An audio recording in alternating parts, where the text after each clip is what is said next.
Hey, what's up, everybody? Today I'm going to be showing you my settings and my setup and some tips and tricks for MX Bikes to really help you out and maybe make you a better player if you're just starting to play the game. And yeah, jumping right into my input one. These are all, personal preference, obviously. You could change these whatever you want. Maybe if you came from a different game, you would use those settings. Basically transfers over. I mean, if you haven't come from another game like MX Simulator, you'd probably have to bind the sit down button, sit up and sit down button, but that's really it. Everything else basically transfers over. But looking at my direct lane here, mine's sitting at 25%.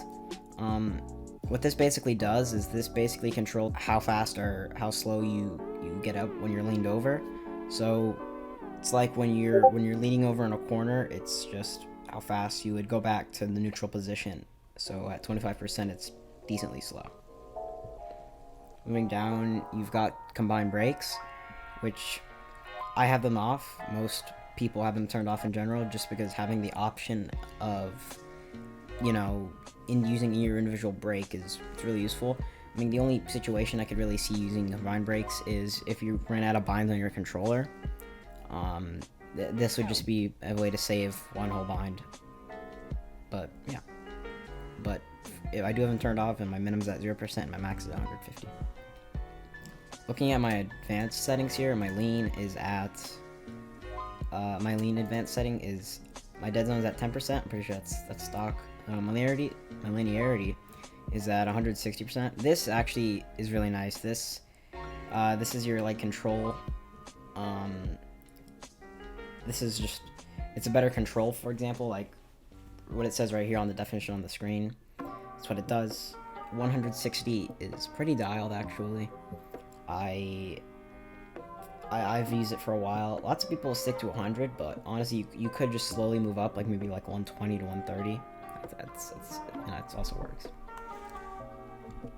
So right down here, we have my lean setting, right? So it's on smooth, and my press and release is at 50%, and my gain is at 86%. So moving down one, you have throttle. This is completely stock, and I've smooth on in 50/50, and this is also stock. Onto the front brake here. This is completely dead zone, like that. Everything else is completely no changes made at all. Onto rear brake though. This is stock, but I've turned smooth on and turned press to 35 and release to 0, and gain is 100%. That's just normal. Clutch, I actually think this is stock. It might not be though, but if it isn't, then Denza's at 0, linearity 100, smooth is on, press at 50, release at 5%. Rider front back lean, this is completely stock. And rider left right lean, completely stock. Skipping right over to graphics, since input 2 and input 3 are basically all just personal preference. But my replay settings, these are all replay settings. These are all copied from Aiden MX, which I'll leave the link to his channel in the description. And these are all personal preference. But back to graphics. I'm on full screen, 1920 by 1080. My bits is 32, and my refresh rate's 240. VSync's off. Anti-aliasing or aliasing, I think. I don't know. I'm sorry, but this just makes your game more crisp. It makes your game look better. But in a higher environment of lots of players, it makes you lag more. So I've got it completely off. This is just stock. My textures are on high, trilinear. Anotrophic is on 8%. Lighting, I have dynamic shadows off, and I have reflex engine shaders on, and my draw distance and model details on high. Going over to the MISC tab, this is mostly personal preference as well, but also want to mention two things here. So on the bandwidth here, if you want to see people, more people in game, You would turn this to very high, and this also is a thing for commentators. Like, you can see people across the map, and I think you can connect into more servers. I think all servers on very high, so that's something you'd probably want to turn on too. And then down here, I wanted to mention something about the 2D flags thing, and how everybody, in my opinion, should have it on. And one of the reasons why I think that should happen is due to the fact simply that everybody's gotten lapped before. And it's like, when you're in a lapper situation, it's nice to know that you are getting lapped. So having 2D flags on and having that big blue flag that pops up in the top right, or this also doesn't even have to be about blue flags. It's gonna be a thing about white flag and checkered flag, so you know when the race is finished, or you know what's happening. You know, it's nice just to have a big stale blue flag on the top right instead of looking for like small flaggers on the side of the track. Over to simulation. Now, if we look at this entire left side thing, this is all first person stuff. I don't use first person, so I've never really messed with this. I mean, I took a first person player's settings, but that's probably because I was playing first person one night and was just goofing off and wanted to just try it. Now, if we look at riding aids, this one is, I only have 3 on out of all of these, and that's shift help, automatic clutch, and automatic tires change. And if you're a newer player, you might need lean help or traction help or brake help on, but eventually you'd probably want to turn those off. Maybe not on a 450. You'd maybe not turn on traction help, or maybe on specific tracks. Even good riders sometimes use them. It's just maybe just give an advantage that little more, depending on what it is. But lots of players do view this as, in quotes, cheating, but I really don't, due to the fact that it's in the literal game. It's like, I just don't view it as something of cheating. But the 3 I do have on are automatic tires change, shift help, and automatic clutch. But the automatic clutch part basically just helps me with not stalling any time. Like, I don't have to start the bike, and it's just one motion. Like, it's just nice. Same thing with automatic tires change and shift help. So yeah, that was really quick. But I've been using those settings for the last 8 months, and also, as a disclaimer, all these settings are coming from like somebody. I've played this game for 8 months now, and I have 1,400 hours, and I've played a lot actually, and I do most of these like competitive, in quotes, pro races. So this is just coming from somebody like that. Now let's move on to the tips and tricks side of the video. Maybe some tips to help you just get better in general. So now that I'm in the lobby, I'm going to be pointing out some tips about like consistency maybe, and just tips that will help you overall being a better player, as speed kind of comes naturally the more time you put into it. Also, one thing I wanted to go over was my setup and how it's stock pretty much. I turned my fuel down obviously, but for a longer race it goes back up. And then I turned my engine mapping to aggressive and my swinger length to 2, and that is it.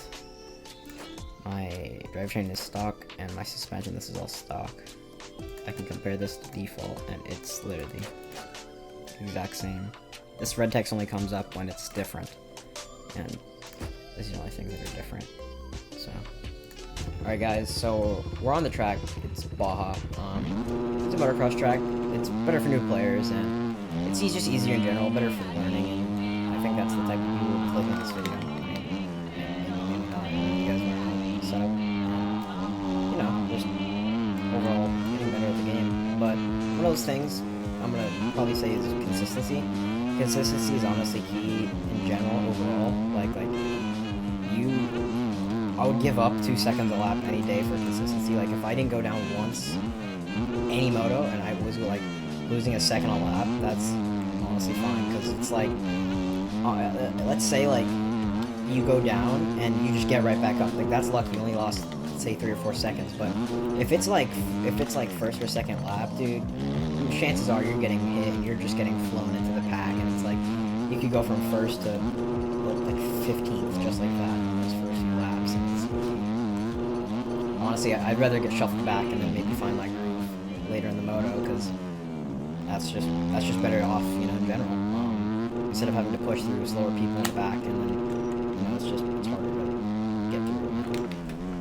But consistency. So like consistency is honestly mostly a mental thing in my opinion, because it's like if you just use your brain over anything else, really, like if you go in there and you're like, okay, well, I'm gonna let this guy pass me because either one, both it's a combination of him being faster and me not wanting to lose the, me not wanting to like do some dumb stuff and just die. I mean, battling is completely fine. Obviously, it's like if the guy's riding aggressive, it's like maybe I'm just a wuss, but like I would probably just let the guy by, like if it's a race I care about and I know he's way faster than me in general. Like, I mean, obviously I battle a lot, but it's just it's smarter in situations to just let a position